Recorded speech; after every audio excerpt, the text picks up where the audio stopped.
자, 계속해서 지난해 6위를 차지했었던 SSG의 외국인 선수들 이야기해 보도록 하겠습니다. SSG도 사실은 큰 변화를 두지는 않았어요. 먼저 이제 기에르모 헤레디아. 뭐 이 선수를 재계약하지 않을 수 없죠. 지난해 타격 1위랬는데 골든글러브를 못 받은 비운의 선수인데 180만 달러. 이게 지금 외국인 선수 최고 연봉이거든요. 그렇죠. 풀배팅했습니다. 네, 에레디아는 역시나 3년째 뛰게 되기 때문에 네. 검증이 돼 있는 선수라 당연히 갈 수밖에 없는 상황이고요.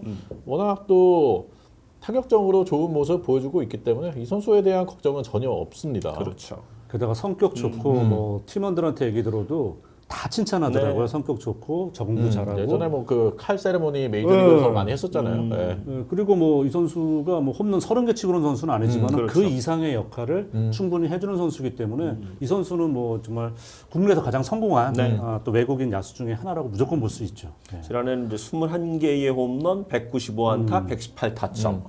뭐 기록 뭐 타격 1위니까 3할 6푼이고 OPS도 0.937로 굉장히 준수한 모습을 보였고 말씀하신 대로 선수들에게도 굉장히 인기가 많은 선수더라고요. 그리고 또 이 선수가 네. 보시면 아시겠지만 늘 열심히 뛰어요. 맞아요. 그러니까 네. 타석에서 또 주루할 때 수비할 때 열심히 하기 때문에 정말 이렇게 젊은 선수들, 어린 선수들 귀감이 되는 것 같습니다. 그렇죠. 야구를 되게 즐기면서 한다는 맞아요. 느낌을 네. 줘요. 예.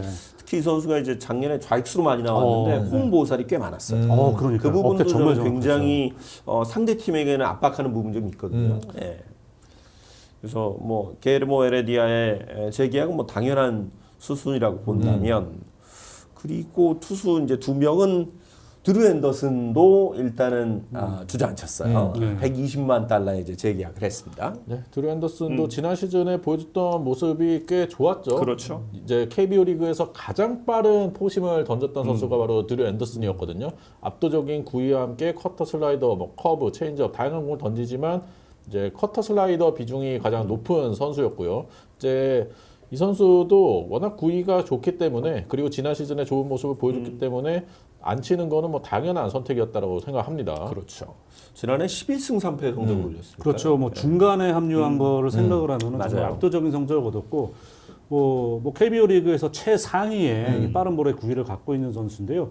사실 뭐 이 선수의 변화구가 뭐 엄청나다 이런 느낌이 아니라 그 빠른 볼이 주는 압박감 때문에 그렇죠. 변화구의 위력이 같이 사는 전형적인 느낌이잖아요. 뭐 이 선수가 정말 핀포인트 컨트롤이라든가 이런 선수는 아닙니다만 힘으로 힘이 떨어지지 않는 이상은 어느 정도 역할은 꾸준하게 갈 수 있는 선수로는 보일 수밖에 없어요. 예. 뭐 드루 앤더슨의 선택은 뭐 정배처럼 느껴지는 부분인데 네.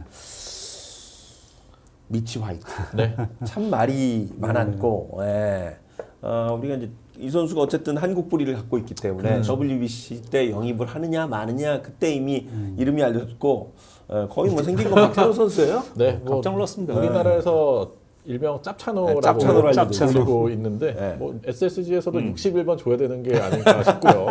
이 선수도 과거 박찬호 선수처럼 빠른 공을 던지는 선수입니다. 네. 마이너에서 올 시즌 평균 구속을 보니까 95마일, 152km 정도 나왔거든요. 네. 뭐 이런 구속을 꾸준히 찍을 수 있는 선수고 빠른 공 구위뿐 아니라 슬라이더, 스위퍼, 커브 이런 브레이킹 볼이 상당히 좋은 선수이기 때문에 이번에 새로 계약한 외국인 투수 가운데 9위는 가장 좋은 선수다라고 말씀을 드릴 수 있겠습니다. 저는 구속상으로 앤더슨을 능가할 수 있는 선수라고 보거든요. 맞아요. 그래요? 전형적인 파워 투수 유형이고 네. 그 정말 어떻게 보면 선수 고르는데 까다로운 다저스가 2라운드에 지명을 했던 그렇죠. 유망주였습니다. 뭐 말씀드린 것처럼 구속은 저는 뭐 최고 구속 150km 후반까지 때려줄 수 있는 선수이기 때문에 네. 정말 그 뭐 선발로 또 오래 뛰었었고 했기 때문에 구종도 다양해요. 근데 최근에 커터를 좀 많이 던지더라고요. 커터하고 슬라이더, 뭐 커브, 싱커, 뭐 체인지업 다 던지는데 이 선수가 이제 최근 한 2년 동안에 커터에 좀 재미를 들려가지고 좌타자에게 몸쪽으로 좀 하이 커터를 많이 붙이고 또 백도어도 던지고 이러면서 좀 재미를 많이 보더라고요. 예. 그래서 이제 저는 그런 면이 뭐 힘으로만 누르지 않는다. 공이 빠른데 거기에 공 끝에 움직임까지 있다. 이런 게 상당히 공포적인 부분이 있습니다. 하지만 이 선수의 컨트롤은 조금 아직까지는 아쉬운 면이 있고요. 멘탈이 어떤지 잘 모르겠어요. 멘탈이. 아니 그러니까 저는 사실 뭐 우리에게는 어머니가 한국분 또 아버지가 이제 백인. 그래서 이제 어렸을 때부터 야구를 잘했고 또 다저스 2라운드 지명을 받았는데 그렇죠. 20년 다저스 데뷔한 이후에는 여러 팀을 전전했는데 메이저에서 딱 자리를 잡지 못한 이유가 뭔지도 좀 궁금해요. 일단 구속은 좋지만 이제 송 의원님께서 말씀해주신 대로 제구에 있어서 좀 불안한 면이 있고 이 선수가 브레이킹 볼은 꽤 괜찮은데 이제 체인지업이 별로 좋지를 못하다 보니까 좌타자 상대하는데도 좀 어려움을 겪었어요. 그리고 이 선수가 부상을 상당히 많이 당했습니다. 뭐 메이저와 마이너 오가면서 거의 100이닝 이상 던진 시즌이 없을 정도로 좀 부상 이슈가 있다 보니까 한 팀에서 좀 자리 잡는데 어려움을 겪었다라고 볼 수 있겠어요. 그럼 이 부분 맞아요. 그러니까 이 선수가 오프 스피드가 약해요. 그러니까 체인지업을 던지는데 본인이 체인지업에 자신감을 갖고 있지 못하고 변화하고 자신 있게 던진 게 슬라이더 그리고 이제 아마추어 시절에 커브였는데 프로 다시 슬라이더 그러다가 이제 커터로 지금 넘어간 상황이거든요. 이제 그런 부분이 이제 오프 스피드가 없고 전부 다 약간 빠른 계통 물론 이제 커브가 있긴 합니다만 옛날보다 구사율이 떨어지고 있어요. 이제 그런 면이 있기 때문에 이런 점 어떻게 보면 이제 구속 타이밍 싸움에서 어느 정도 모습을 보여줄 것이냐 그리고 말씀드린 것처럼 약간의 좀 아쉬운 이 좀 컨트롤. 그러니까 사실 이 정도 구속이면 메이저리그에서도 평균 이상의 구속이에요. 예, 빠른 구속인데도 볼 카운트 싸움에서 밀리니까 결국은 만약에 빠른 볼을 밀어 넣다가 또 맞게 되고 그러면서 본인 좀 자신감이 좀 떨어지는 그런 부분에서 그 사실 극복하지 못했어요. 그러니까 지난해도 팀을 여러 군데 옮기게 되면서 뭐 샌프란 갔다가 토론토에 출발했다가 방출돼서 미러키, 샌프란시스코 막 돌았단 말이에요. 맞아요. 그래서 이 선수가 자신감이 좀 많이 좀 떨어져 있는 이런 상황이 틀림없습니다. 그래서 이제 국내에 와서 본인이 좀 더 편안한 마음으로 얼마나 자신감 있게 공을 던질 수 있느냐가 중요할 것 같습니다. 네. 이 선수의 성공 여부를 어떻게 보세요? 저는 사실은 이런 유형의 투수들을 좀 많이 봐서 사실 KBO 타자들이 빠른 볼 구속 차이 크게 안 나고 궤적이 많이 벗어나지 않는 투수가 굉장히 강하거든요.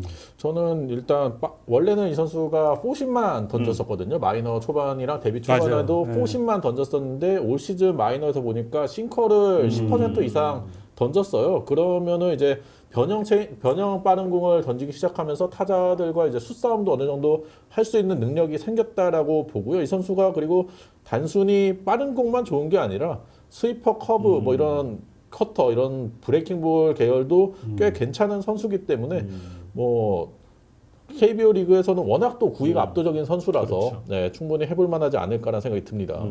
송재우 위원은 어떻게 전망하세요? 네, 그러니까 이 선수는 이제 흔히 얘기하는 브레이킹 볼이죠. 이제 커브, 슬라이더는 워낙 뭐 아마추어 때부터 좋았던 선수고 이제 그런 모습이 이제 말씀드린 저는 중요한 게 결국은 빠른 볼 컨트롤이다.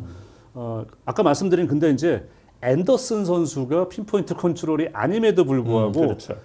타자들이 엄청나는 압박감 느리고 하이 패스볼 던졌을 때 특히 이제 작년 같은 경우 ABS 좀 높은 적존을 잘 잡아주니까 그렇죠. 타자들이 그래서. 엄청난 헛스윙 했었잖아요. 네, 그러니까 그런 걸 본인이 좀 반면교사 삼아서 좀 흉내를 내야 될 것 같아요. 그러니까 지금 드루 앤더슨하고 위치 화이트 프로필 보니까 190 신장에 1994년선 똑같습니다. 똑같아요. 우투 우타 똑같아요. 던지는 구종도 비슷하고. 그렇죠. 좋은 네. 롤 모델이 바로 옆에 있는데. 그래서 저는 이 두 선수는 유형이 좀 비슷하기 때문에 중간에 뭐 김광현 선수를 끼워 넣던지 해가지고 좀 떨어뜨려 놔서 좀 더 시너지 효과를 내야 되지 않을까라는 생각이 듭니다. 그러니까 두 선수가 그것도 비슷해요. 말씀드린 것처럼 빠른 볼 컨트롤이 약간 좀 아쉬운 부분이 있기 때문에 그런 면까지 비슷하거든요. 근데 저는 변화구적인 측면, 오프 스피드를 제외한 변화구는 사실 미치 화이트에게 점수를 더 주고 싶어요. 커브하고 슬라이더에 있어서는. 네. 네. 지금 대략적으로는 지금 SSG가 문승원 선수 선발로 돌리고 그렇죠. 5선발에 이제 송영진 뭐 여러 선수들을 좀 박정훈 고민을 후보군들 하고는 있죠. 있는데 이렇게 보면 사실은 짱짱하네요. 네, 원투 쓰리 펀치는 뭐 만약에 미치 화이트까지 잘 안착을 한다면 뭐 리그 최고 수준이라고 저는 봅니다. 제가 미치 화이트의 성공 여부를 묻는 이유는 바로 이제 뭐 나머지 두 선수야 어느 정도 굳은 자니까. 그렇죠.